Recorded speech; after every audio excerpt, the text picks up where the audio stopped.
एक घने जंगल के बीचों बीच एक शांत नदी बहती थी, जिससे जुड़ा एक बड़ा और गहरा जलाशय भी था। यह जलाशय घने झाड़ियों और लंबी घास से घिरा हुआ था, जिससे वह बाहर से दिखाई नहीं देता था।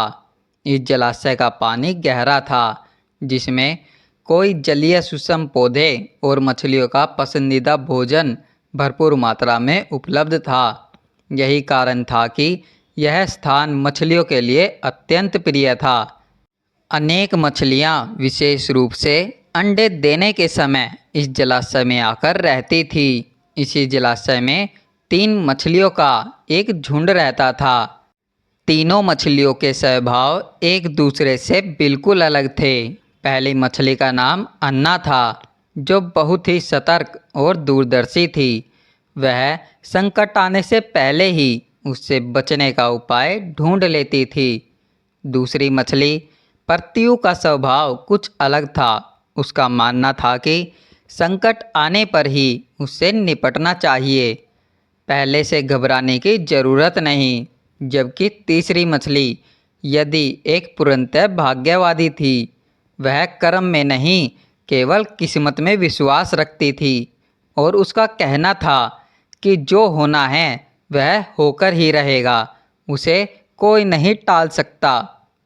एक दिन शाम के समय कुछ मछुआरे नदी में मछलियां पकड़कर लौट रहे थे, लेकिन दुर्भाग्यवश उनके जाल में बहुत कम मछलियां फंसी थी, जिससे वे उदास थे।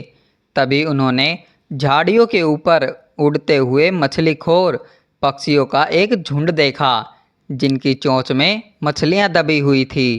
वह देखकर एक मछुआरा चौंका और बोला, लगता है झाड़ियों के पीछे कोई छिपा हुआ जलाशय है, जहां बहुत सारी मछलियां हैं। उत्साहित होकर मछुआरे झाड़ियों के पार गए और जलाशय तक पहुंच गए। वहां का दृश्य देखकर उनकी आंखें चमक उठी। जलाशय में मछलियों की भरमार थी। उनमें से एक मछुआरा बोला, यहाँ तो मछलियों की भरमार है, कल सुबह यहीं आकर जाल डालेंगे। सभी ने दूसरे दिन का कार्यक्रम बना लिया और वहां से चले गए। तीनों मछलियों ने यह बातचीत सुन ली थी।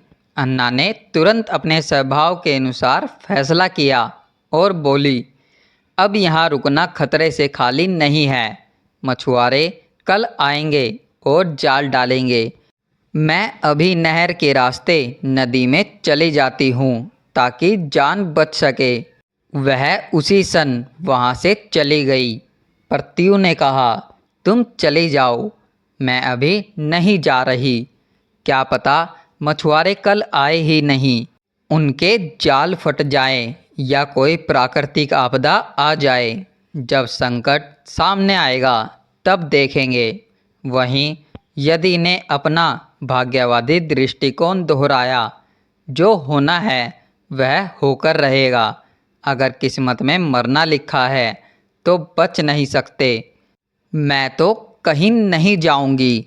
अगले दिन सुबह मछुआरे अपने जाल लेकर जलाशय में आ गए और जाल डालकर मछलियां पकड़ने लगे।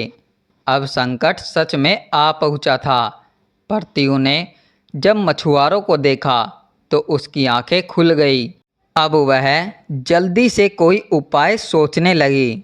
तभी उसे याद आया कि काफ़ी दिनों से जलाशय में एक मरा हुआ ऊदबिलाव तैर रहा है। परतियु ने चतुराई से उस सड़ी हुई लाश का उपयोग किया।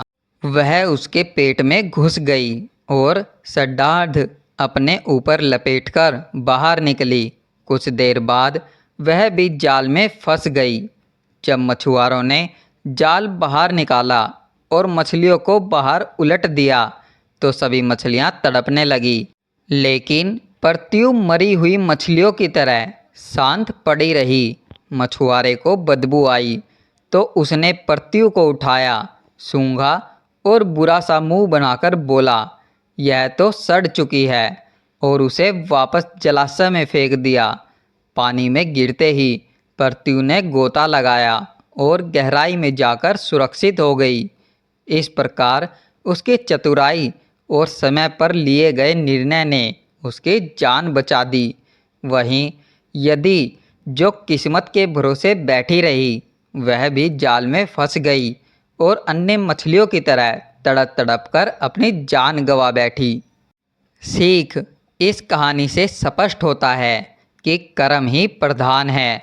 जो व्यक्ति समय रहते बुद्धिमानी से निर्णय लेते हैं और कार्य करते हैं, वे संकट से बच जाते हैं।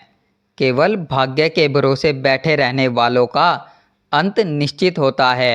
भाग्य भी उसी का साथ देता है जो अपने प्रयास में विश्वास रखता है।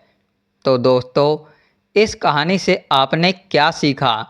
क्या आप अन्ना की तरह सतर्क है, पृथ्वी की तरह बुद्धिमान, या यदि की तरह भाग्य के भरोसे बैठे हैं? कमेंट करके ज़रूर बताएं।